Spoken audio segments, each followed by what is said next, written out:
This channel does not promote any violent, harmful, or illegal activities. All content provided by this channel is meant for an educational purpose only. ক্ষমতা এলেই তৃণমূল পরিচালিত জেলা পরিষদ ভেঙে দখল করার হুঁশিয়ারি জলপাইগুড়ির বিজেপি নেতার।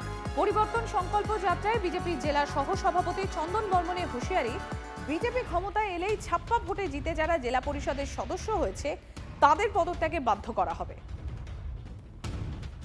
বিজেপি 200-র বেশি আসনে জিতবে, তাই 2026-এর নির্বাচন পিসি ভাইপোর বিসর্জন।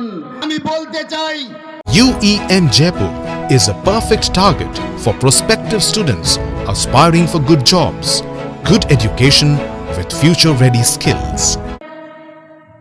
গত পঞ্চায়েত ভোটে যে সমস্ত পঞ্চায়েত জিতে প্রধান হয়েছে তৃণমূলের, যে সকল পঞ্চায়েত সমিতির সদস্য ভোটে জিতে ছাপ্পা ভোট করে পঞ্চায়েত সমিতি দখল করে আছে, যে সমস্ত জেলা পরিষদের সদস্য ছাপ্পা ভোট করে দখল করে জেলা পরিষদ দখল করে আছে, 26 মে মাসের যে তারিখে রেজাল্ট বের হবে 3 দিনের মধ্যে তাদেরকে ইস্তফা করাবো আমরা।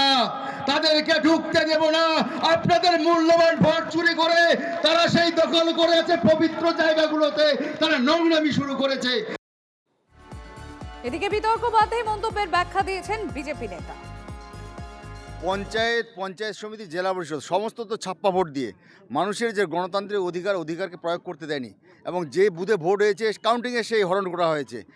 26 নির্বাচনের ঘোষণার পরেই 72 ঘন্টার মধ্যে সে সমস্ত জেলা পরিষদের যারা জিতেছে ছাপ্পা ভোট দিয়ে পঞ্চায়েত সমিতি তাদেরকে ইস্তফা দেওয়া হবে, নচেত সেই পবিত্র জায়গাগুলোতে, সে পঞ্চায়েত সমিতি এবং জেলা পরিষদের মতো পবিত্র জায়গাগুলোতে আজকে দুর্নীতির আতুরঘর বানিয়ে রেখেছে।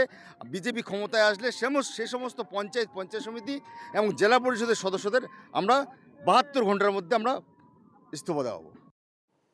এদিকে তৃণমূল বিষয়টিকে গুরুত্ব দিতে একেবারেই নারাজ, ফাঁপা হুঙ্কার বলে কটাক্ষ শাসক দলের।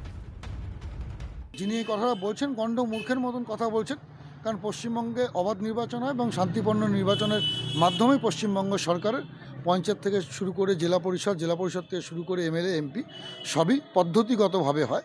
যারা এই কথাগুলো বলছেন ওনারা রাজনীতি করেন কিনা তা এটা বলতে পারছি না, তবে যার মুখ দিয়েই কথাটা বেরিয়েছে আমি ওনাকে কোনোদিন রাজনীতির কোনো আঙিনায় দেখিনি, যার জন্য উনি এই ধরনের কথা বলতে পারেন। এটাকে আমরা কেয়ার করি না, কারণ তৃণমূলের মতন চলছে। বিজেপি কর্মীদের গুলি করার নিদান তৃণমূলে হলদিবাড়ি টাউন ব্লক সভাপতি অমিতাভ বিশ্বাসে। এটি আধিকারিকদের লাঠিপেটা করার হুঁশিয়ারি টাউন ব্লক সভাপতি। প্রতীক জৈনের বাড়ি ও অফিসে তল্লাশির ঘটনার প্রতিবাদে হলদিবাড়ি শহরে মিছিল করে তৃণমূল। মিছিল শেষে সাংবাদিকদের মুখোমুখি হয়ে বিজেপিকে কড়া নিশানা তৃণমূলের টাউন ব্লক সভাপতি।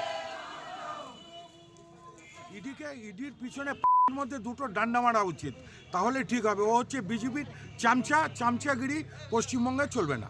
বিজেপিকে ধরে রাস্তায় যাতে গুলি করে মারে পশ্চিমবঙ্গের মানুষ, আমি সমস্ত ব্লকের 342টা ব্লকের তৃণমূলের সমর্থকদের বলবো ওদের ভিতরে ডান্ডা দিয়ে সেই চোরকে যেন পশ্চিমবঙ্গ থেকে দূর করে।